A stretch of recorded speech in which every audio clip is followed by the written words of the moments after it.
Okay, at this time we'd like to begin the mayoral section of the candidate forum. I'd like to explain the way this will proceed. The mayoral debate is divided into 10 sections. Each candidate will get a 90-second opening statement and a 90-second closing statement. 8 questions will be asked in between. The candidates have 2 rebuttal cards that can be used throughout the question and answer portion. To use the rebuttal card, gentlemen, simply raise it and the moderator will recognize the candidate to speak at the appropriate time. All answers and rebuttals are timed. Candidates are advised to pay attention to the timekeeper in front of you. They will be notified when you will be notified when you have 15 seconds left with a yellow poster and when your time is up with a red poster. We'd like to welcome Mayor Bill Ewell and candidate Andrew McDonald. I'd like to turn the program back over to Drew Hansen and Alexis Stackhouse.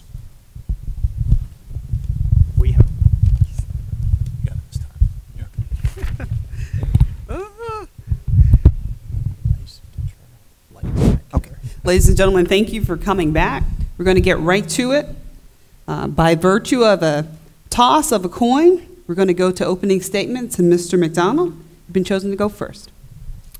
Thank you very much, and thank you all for staying here tonight. I know it's late, but appreciate it very much. I grew up in Alexandria. I served on the city council for 4 years, and I'm running as an independent because I believe we need to restore some democratic balance to the city council. Why am I running? I think there are a number of issues that we have to address much more carefully, and planning is the first one. We need to plan. We're not planning for schools, parks, transit. There's all sorts of things we're not planning very well, and I think we need to do a much better job of that. You've heard tonight earlier on the concern about involving the community. Clearly, we have not involved the community effectively in decision making. The best plans in the world, if they don't involve the most important people in the community, are never going to be great plans. I don't think we can become a more livable city or stay as livable as we are unless we engage in much more comprehensive planning and much more thorough bottoms-up involvement with the community. The mayor has been on the city council for 18 years. He's been mayor for 3 terms. And I think a lot of the problems that we're going to discuss tonight have actually grown worse on his watch, certainly not better, and that we have to really address them in a very different sort of way.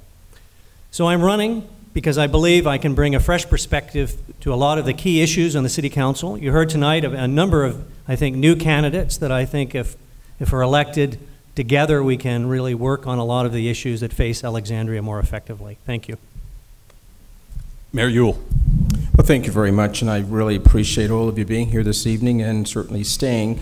You know, as I've been going around the city for all these many weeks and months campaigning, and just more recently over the weekend, the question I'm constantly asked is, why am I running again? But more importantly than that, you know, why are you doing this? And I'm doing it, and my response that I provide folks is I'm doing it simply because I'm like that little ever-ready bunny. What winds me up in the morning and gets me going is when I get out of bed, it's knowing for certain that when I leave the house and I get involved in the community doing things, that I'm helping to make a difference in folks' lives. And I've been doing this since I literally was born in the city 62 years ago. And the other question, folks ask me, well, how long have you lived here? When I tell them 62 years, I said, but, you know, I'm still trying to decide if this is a place I want to settle down. Because, you know, and they laugh at it. And reality is that I have decided this is the place I want to settle down, because this is a wonderful city. It's a city that has accomplished so much over many, many years, and that we have an awful lot to be proud of despite what others say.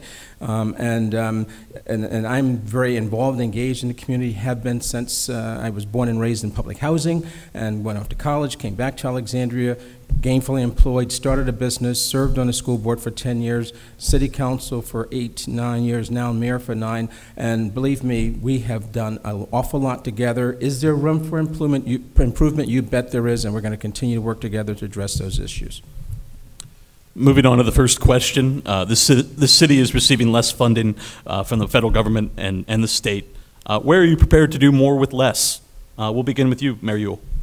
Very good question, and we've certainly been aware of the fact that for the past several years, as due to the economic downturn, that the federal government's budget, like municipal budgets and state budgets, certainly have been reduced. And we are one of the cities that certainly, fortunately, don't have to rely quite as heavily on funding from the federal government because we are in a position to sustain ourselves.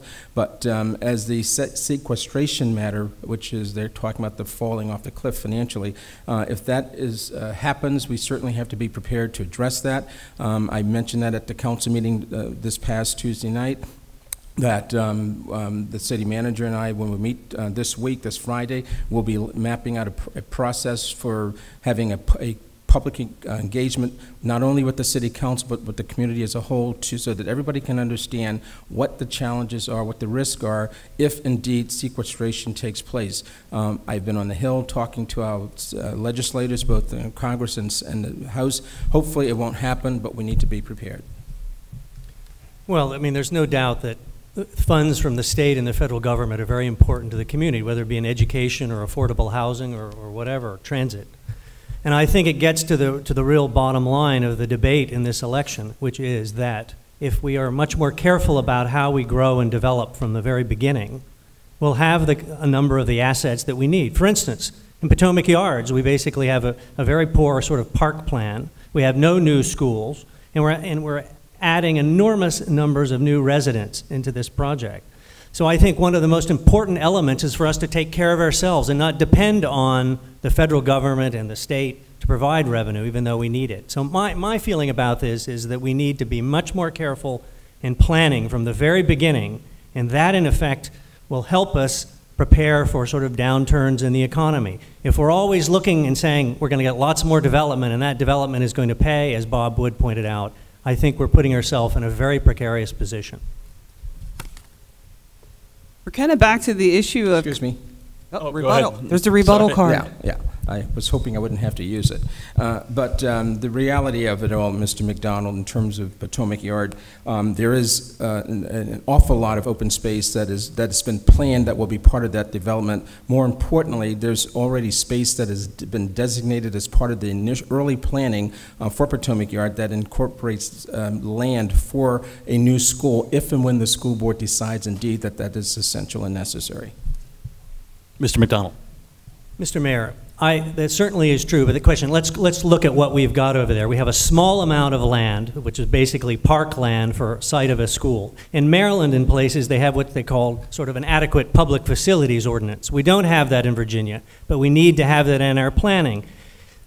The metro, and many of us, I would say, want a metro. I love metro. That metro is going to take 30 years of tax revenue from this city, which means that because the developers didn't contribute enough, all the revenue from that project for 30 years, or a good deal of it, will not be available to do things like build schools, add to parks, and so on.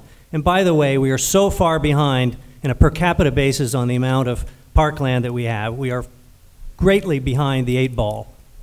We're also obviously showing serious signs of overcrowding in the schools. We have not been thinking ahead. We've been thinking, let's have more development, and then we'll worry about a lot of these problems. We can't continue to do that.